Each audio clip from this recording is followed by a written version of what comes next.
Here is something cities have learned the hard way. You build a brand new road to fix traffic, and traffic gets worse. Not for some drivers, for everyone. Then you do the opposite. You close a road, and traffic gets better. Seoul tore out a 6-lane freeway and replaced it with a park, and the city flowed more smoothly. New York closed a major street for a day, expecting gridlock, and the jams eased. This is not a glitch. It is a mathematical certainty called Braess's paradox. And once you see it, you cannot unsee it.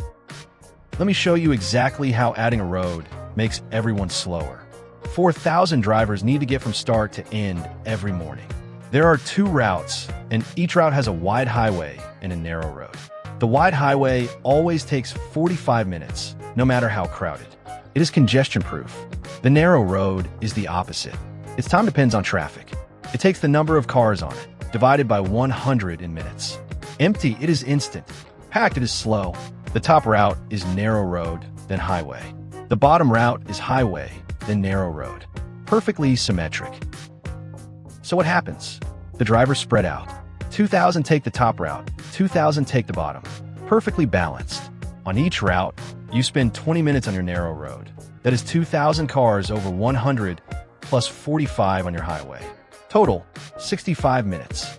And it is stable. If you switched routes, you would just crowd the other narrow road and make your own trip slightly worse.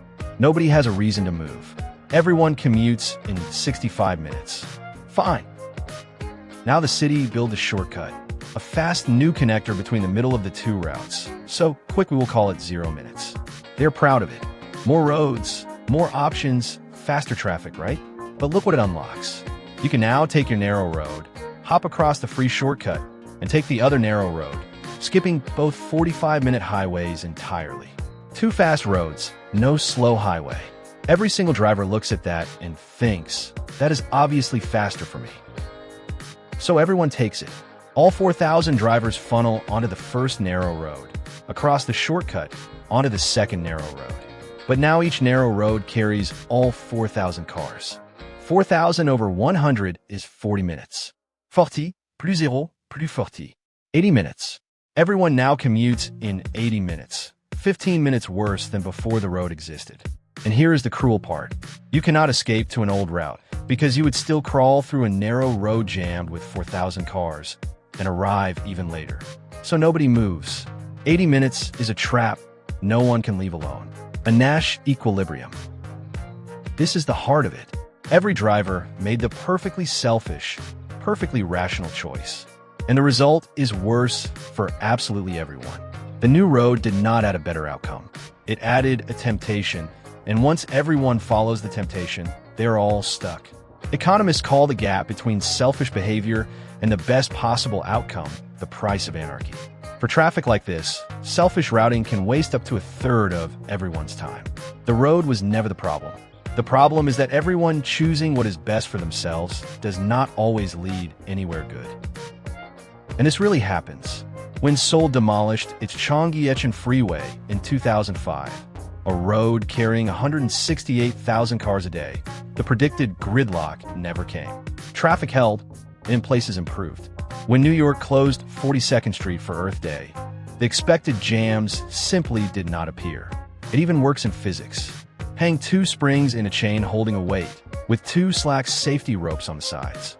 Cut the rope connecting the springs, the one actually holding the weight up, and the weight does not fall. It rises. Cohen and Horowitz published exactly that in Nature in 1991. Remove a connection, and the whole system gets stronger. So here's the lesson. More options can make everyone worse off when everyone acts for themselves.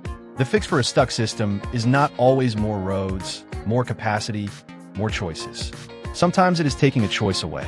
This shows up in traffic, in the internet routing your data, in power grids, in any network of agents, each grabbing the best deal for themselves.